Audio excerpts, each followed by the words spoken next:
마태복음 28장 1절부터 10절 말씀 가지고 사망을 이기신 주님, 이런 제목으로 함께 은혜를 나누고자 합니다. 부활의 아침에 주님을 만나시기를 축원합니다. 어제 카톡 하나를 받았어요. 하늘을 두루마리 삼아도 다 못 쓰지요. 죄인을 의인 만들어 예수님 안에 살게 하신 은혜에 제일 감사합니다. 이런 카톡을 받았습니다. 그렇습니다. 죄인 된 우리를 구원하여 주시고 하나님의 자녀 삼아 주신 것이 얼마나 크고 놀라운 은혜요 축복인지 이루 말할 수 없는 것이죠. 우리는 지난 한 주간 동안에 새벽 기도를 통하여서 십자가상의 7마디라고 그러죠. 예수님께서 십자가상에서 7말씀을 하셨어요. 첫째는 아버지여 저희를 사하여 주옵소서. 누가복음 23장 34절에 보니까 이 예수께서 이르시되 아버지 저들을 사하여 주옵소서. 자기들이 하는 것을 알지 못하니이다 하시더라. 그들이 그의 옷을 나눠 제비 뽑으세. 또 두 번째 말씀은 내가 진실로 내게 이르노니 오늘 내가 나와 함께 낙원에 있으리라. 누가복음 23장 43절에서 예수께서 이르시되 내가 진실로 내게 이르노니 오늘 내가 나와 함께 낙원에 있으리라 하시니라. 또 세 번째로 여자여 보소서 아들이니이다. 요한복음 19장 26절에서 예수께서 자기의 어머니와 사랑하는 제자 곁에서 있는 것을 보시고 자기 어머니께 말씀하시되 여자여 보소서 아들이니이다 하시고, 또 네 번째 엘리 엘리 라마 사박다니. 마태복음 27장 46절에 제9시쯤에 예수께서 크게 소리질러 이르시되 엘리 엘리 라마 사박다니 하시니 이는 곧 나의 하나님 어찌하여 나를 버리셨나이까 하는 뜻입니다. 또 다섯 번째 내가 목마르다. 요한복음 19장 28절에서 그 후에 예수께서 모든 일이 이미 이루어진 줄 아시고 성경을 응하게 하려 하사 이르시되 내가 목마르다 하시니. 또 여섯 번째 이제 다 이루었다. 요한복음 19장 30절에서 예수께서 신포도주를 받으신 후에 이르시되 다 이루었다 하시고 머리를 숙이니 영원히 떠나가시니라. 이제 마지막 7번째로 내용을 아버지 손에 부탁하나이다. 누가복음 23장 46절에 예수께서 큰 소리로 불러 이르시되 아버지여 내용을 아버지 손에 부탁하나이다 하고 이 말씀을 하신 후 숨지시니라. 이렇게 예수님께서 십자가상에서 7마디를 하셨습니다. 그것을 십자가상의 7원이라 이렇게 말을 합니다. 사랑하는 성도 여러분, 오늘은 전 세계 성도들이 예수님의 부활을 축하하고 찬양하며 예배하며 이제 감사드리는 부활 주일입니다. 우리를 위해서 이 땅에 오신 주님, 예수님은 이 땅에서 33년 동안 사시면서 하나님 말씀과 천국 복음을 전했고 또 우리의 죄를 대신하여서 십자가에 못 박혀 돌아가셨습니다. 그러나 그냥 십자가에 못 박혀 죽으시고 그대로 다시 살아나지 않으셨다면 우리가 믿는 우리 기독교는 헛된 종교라 이렇게 말할 수 있을 것입니다. 장사 지낸 바 되셨다 사흘 만에 다시 살았어요. 금요일 날 십자가에 못 박혀 죽으셨어요. 유대인들은 사람이 죽으면 그날을 넘기지 않아요. 그래서 금요일 날 첫째 날 돌아가시고 토요일 날 무덤 속에 있었고 주일 새벽 3일 만에 오늘 주일 아침에 다시 주님께서 다시 살아나셨어요. 그래서 우리 기독교가 이제 안식일을 지키지 아니하고 부활의 주님을 지키는 주일을 거룩한 주일로 우리가 지키게 되는 것입니다. 예수님의 죽음은 우리의 죄를 대속하기 위함이며 다시 살아남은 우리에게 영원한 새 생명을 주시기 위해서입니다. 그래서 로마서 4장 25절에 예수는 우리가 범죄한 것 때문에 내줌이 되고 또한 우리를 의롭다 하기 위하여 살아나셨느니라. 우리를 살리기 위해서 우리가 하나님의 자녀로서 살아갈 수 있도록 우리에게 우리 주님이 사망 권세를 깨뜨리고 다시 살아나신 것입니다. 유대인의 장례법에는 죽은 사람의 몸에 향료를 바르는 그런 풍습이 있습니다. 그래서 경건한 여성도들이 주님을 위하여 향유를 준비해 두었다가 안식일이 지나고 주일날 새벽에 예수님께서 이제 장사된 그 무덤에 향유를 발라드리기 위해서 갔습니다. 그런데 무덤에 도착해 보니 무덤 문이 돌로 막혀 있어야 할 문이 열려 있었던 것입니다. 그들은 돌아가신 주님을 무덤 속에서 찾다가 살아나신 예수님을 영접하게 됩니다. 러시아의 문호 톨스토이는 소설 부활에서 이렇게 얘기합니다. 부활은 부패하고 죽은 양심이 깨끗하고 정직한 양심으로 되살아나는 것을 보는 것입니다. 인간에겐 동물적인 자아와 이성적인 자아가 있는데 그 동물적인 자아가 나를 지배할 때는 결국 죽게 되고 이성적인 자아가 동물적인 자아를 극복할 때 그 마음이 정화되고 이성적으로 윤리적으로 올바르게 살게 되는데 이것이 바로 갱생이며 부활이라고 말했습니다.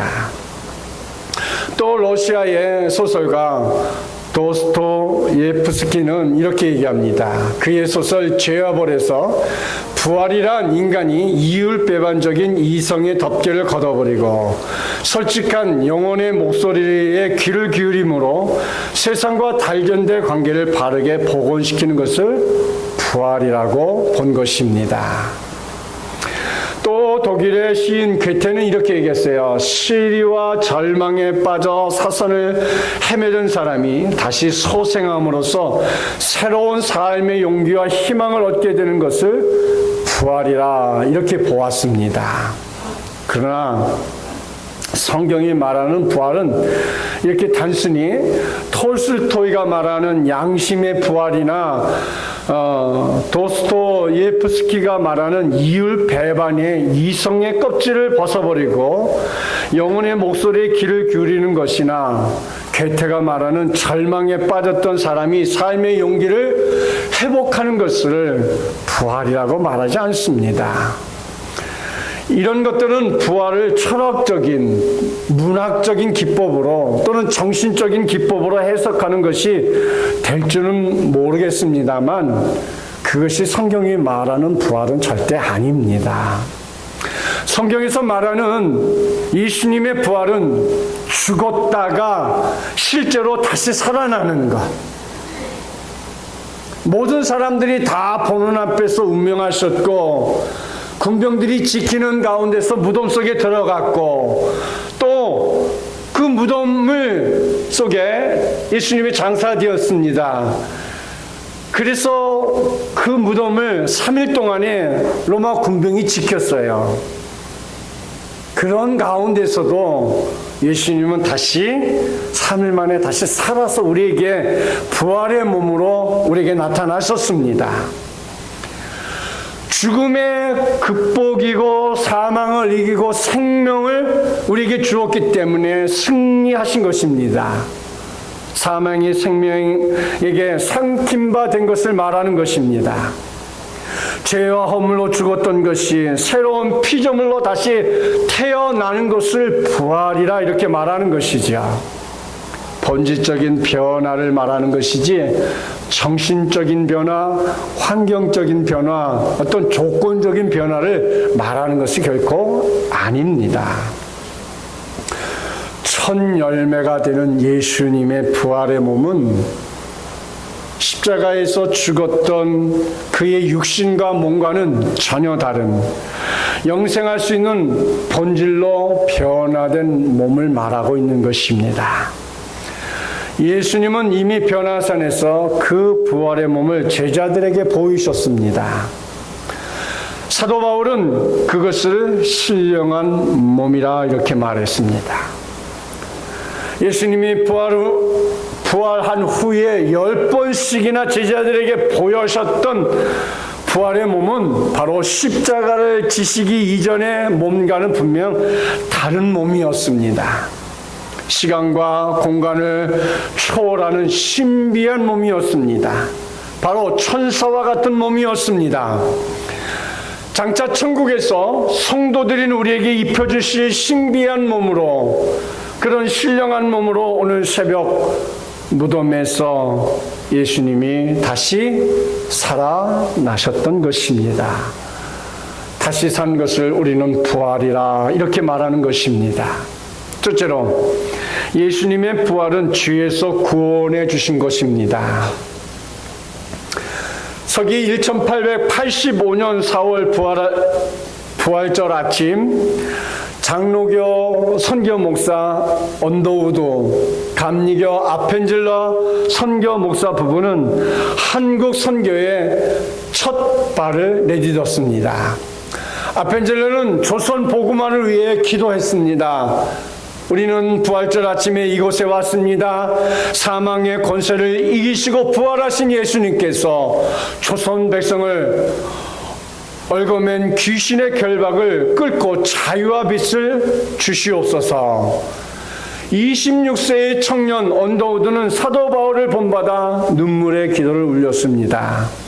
그런데 놀라운 것은 지금 예배를 드릴 예배당도 없고 학교도 없고 거지 경제, 우리나라가 그만큼 가난한 그런 시절을 얘기하는 거예요. 의심과 멸시와 천대함이 가득한 곳이지만 이곳이 머지않아 은총의 땅이 되리라는 것을 믿습니다.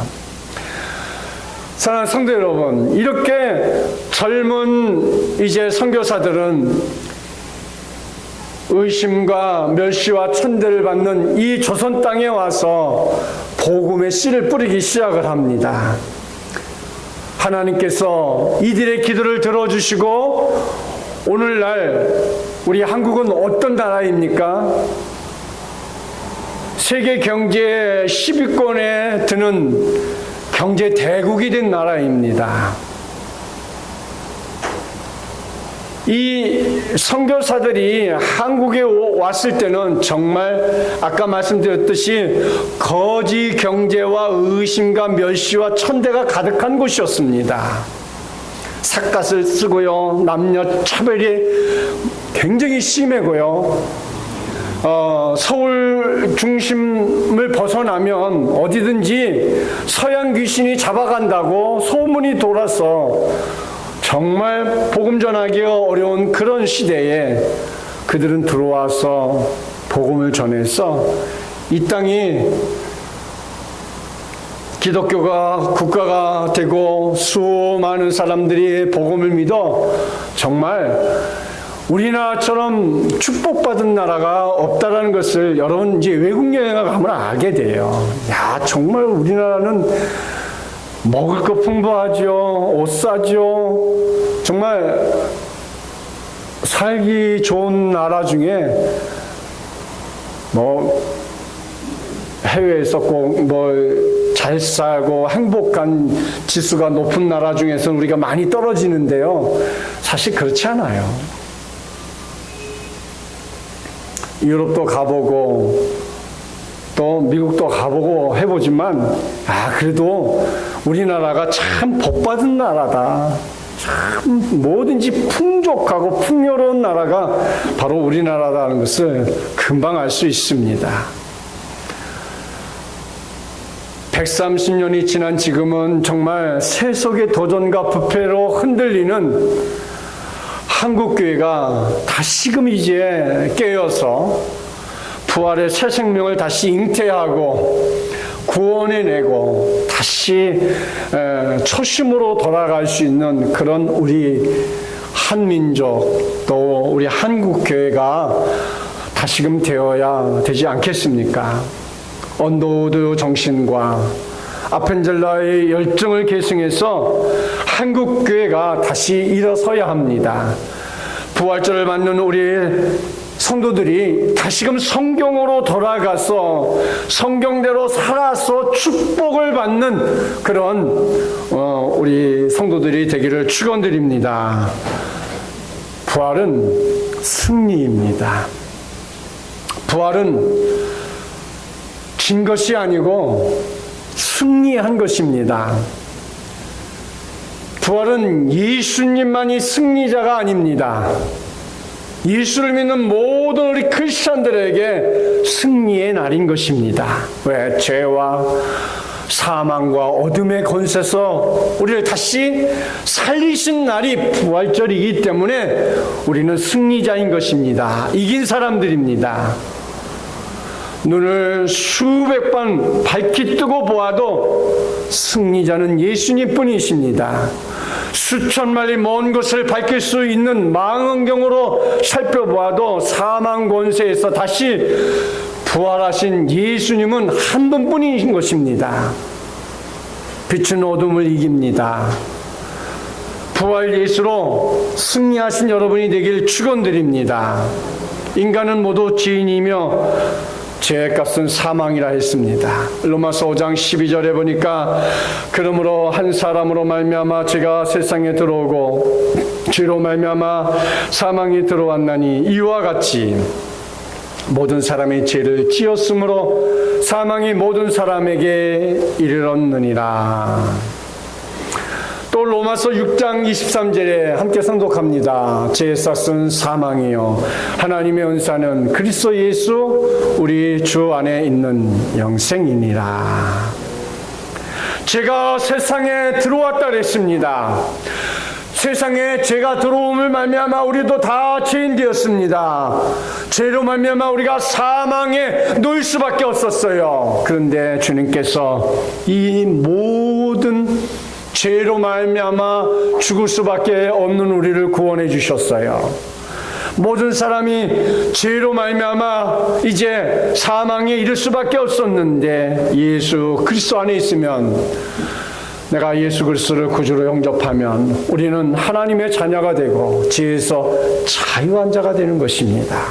그러므로 죽음은 빈부, 귀천을 막론하고 모든 사람들에게 공평하게 찾아오는 것입니다. 죽음은 참으로 잔인하고 냉정합니다. 그래서 사람들은 죽음을 가장 무서워합니다. 가장 두려워합니다. 몸부림치지만 자고 이래로 영혼 호고를 막론하고 죽음 앞에서 추풍낙엽처럼 다 떨어져 죽었어요. 영원히 산 사람이 없어요. 다 죽음을 맛보았습니다. 그래서 사람들은 죽기를 무서워함으로 이 평생에 죽음의 노예로 살아갑니다. 그러나 우리는 더 이상 죽음의 노예로 살아갈 필요가 없습니다. 사망 권세를 깨고 이기신 주님을 믿으면 우리가 죽는 것이 아니라 하나님 나라에 영원히 사는 거예요. 영원히 하나님 나라에서 우리가 사는 것을 믿어 이 믿음으로 승리하시기를 축원드립니다. 히브리서 2장 14절에 자녀들은 혈과 육에 속하였으며 그도 또한 같은 모양으로 혈과 육에 함께 지내심을 죽음을 통하여 죽음의 세력을 잡은 자 곧 마귀를 멸하시며 또 히브리서 2장 15절에 또 죽기를 무서워함으로 한평생 배어 종로로 타는 모든 자들을 놓아주려 하심이니 그렇습니다. 죽음을 무서워함으로 죽음의 노예가 될 필요가 없어요. 이제는 죽음에서 자유를 얻을 수 있는 그런 성도가 되어야 합니다. 둘째로 예수님의 부활은 절망 중에 있는 우리에게 새로운 용기와 소망을 주십니다. 한국에 처음 세워진 교회는 평양의 넉다리골 교회라고 합니다. 박준서라는 분이 서양 선교사가 준 쪽복음, 성경 66권을 이제 마태복음 따로 이렇게 처음에 한 번에 성경을 66권을 다 번역된 게 아니고 선교사들이 들어와서 뭐 마태복음, 시편, 누가복음, 요한복음 이렇게 번역을 해서 뭐 마태복음을 번역한 것을 이제 소책자로 그걸 만들어서 이게 전도용으로 막 썼거든요. 이 박준서라는 분이 선교사들이 준 마태복음책, 요한복음책, 마가복음책을 이제 가지고 가서 자기 집이 진흙으로, 이제 다 진흙으로 된 집 아니겠어요? 방 바닥에도 그걸 전부 다 그 쪽복음을 다 이제 찢어가지고 방바닥에다가 일일이 다 붙인 거예요. 저 어렸을 때 외할머니의 집에 가면 담배 껍질 있죠. 그게 제법 아주 종이가 좋았어요. 예수 믿지 않는 할머니가 이제 그 담배를 전부 다 피우시고는 그걸 전부 다 펴가지고 방바닥에다가 그걸 해놓고 니스를 칠해놨어요. 그래서 보면 뭐 파고다, 아리랑, 아마 어르신들은 알 거예요. 그 담배 이름을. 아마 이 박준서라는 분도 그런 것 같아요. 벽에다가 바닥에다가 천장에다 문에다 나가도 성경책 두고 또 성경책 앉아서 성경책 그렇게 집을 전체로 도배를 했다는 거예요. 그래서 성경에 압도되어 예수 믿고 너무도 고맙고 감사해요. 아주 작은 시골 초가집을 교회로 사용하게 했다는 것입니다. 이 초가집이 평양에서 최초로 세워진 넉다리골 교회라는 것입니다.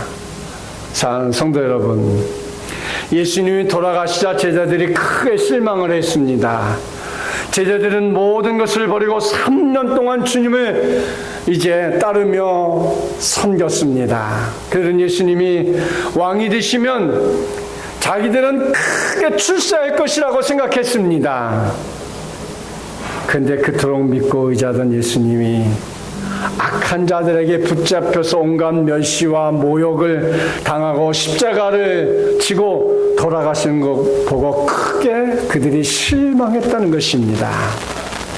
그리고 흩어졌습니다. 물고기를 잡으러 갔습니다. 그물을 들고 바다로 갔습니다. 그때 부활하신 주님이 그들을 찾아오셨습니다. 그리고 손수 아침 식사를 준비해 주었습니다. 밤새도록 물고기 한 마리도 잡지 못하고 지친 제자들에게 얘들아 와서 조반을 먹으라. 부활하신 주님을 만난 그들은 새로운 용기와 소망을 가지고 예루살렘으로 올라갔습니다. 그리고 오순절 성령의 역사로 말미암아 큰 능력을 받고 부활하신 주님을 증거하는 놀라운 역사가 나타나게 됩니다. 사랑하는 성도 여러분, 부활신앙으로 사는 사람은 결코 좌절하지 않습니다. 부활신앙을 가진 사람들은 늘 승리자의 모습입니다. 부활신앙이 우리를 승리자의 삶으로 만들어 주십니다. 잠언 24장 16절 말씀에 대저의인은 7번 넘어질지라도 다시 일어나려니와 악인은 재앙으로 말미암아 엎드러지느니라. 악인은 엎드려지고 악인은 실패하고 악인은 좌절해도 의인은, 하나님의 자녀는 7번 넘어질지라도 다시 일어나는 그런 하나님의 은혜와 축복이 있는 것입니다. 세 번째로, 예수의 부활은 우리 성도들도 그와 같이 부활하게 될 것을 보여주시는 거예요. 70년 만에 맺힌 열매란 이야기가 있습니다. 한 노인이 밭에서 일을 하고 있었습니다. 그는 생각은 오로지 이 세상에 관한 일로 가득 차 있었습니다. 근데 갑자기 그는 어린 시절 그때 일들을 생각하게 되었어요. 목사님이 축도하기 전에 늘 하시는 말씀이 생각났습니다. 신앙이 없는 자에게는 축복이 아닌 하나님의 진노가 임한다. 경고해 주셨던 그 모습이 늘 생각났던 것입니다. 70년 전에 들었던 이 엄숙한 경고에 대한 기억이 노인의 마음을 두려움으로 가득 차게 했습니다. 그로 하여금 그의 온 마음을 다하여 주님을 찾도록 했던 것입니다. 그 설교는 이미 지상의 목회를 마치고 목사님은 세상을 떠나서 천국에 계시고 세월이 많이 후에도 85세의 이 노인은 그때 그 말이 기억이 돼서 70년 만에 교회에 가서 이제 신앙생활을 하게 된 것이지요. 사랑하는 성도 여러분, 예수님의 전도 사역을 맺는 것은 아주 귀한 열매를 맺는 것이에요.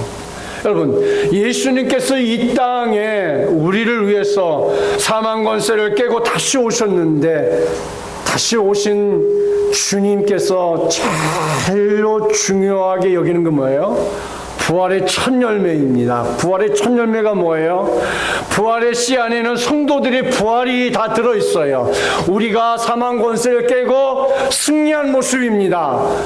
그 안에는 더 중요한 게 뭐예요? 여러분이 한 사람 한 사람 한 사람이 구원받았다는 거. 이게 중요한 거예요. 내가 구원받았다는 거, 이게 중요한 거예요.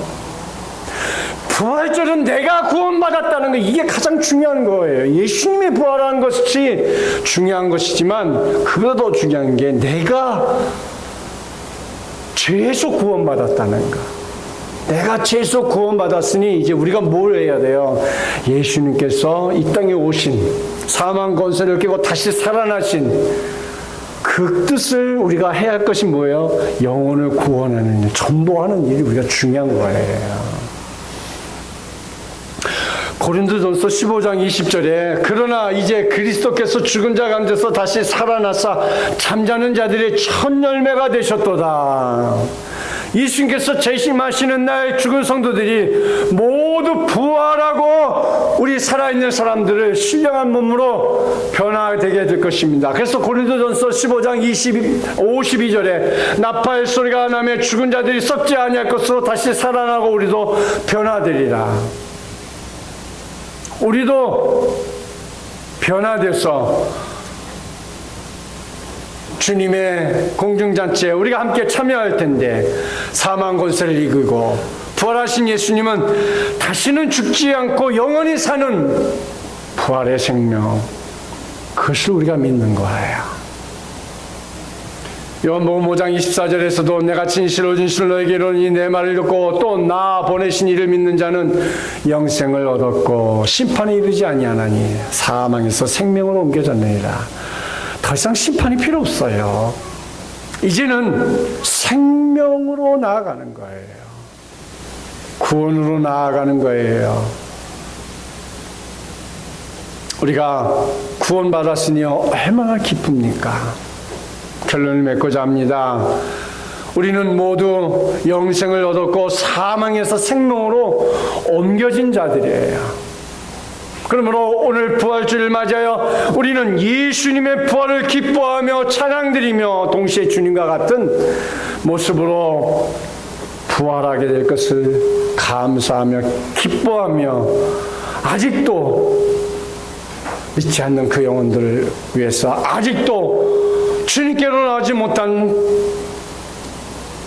세상에 있는 사람들을 향해서 우리가 이 부활의 기쁜 소식을 전하며 우리가 전도에 힘을 기울일 수 있는 성도들이 다 되기를 축원드립니다.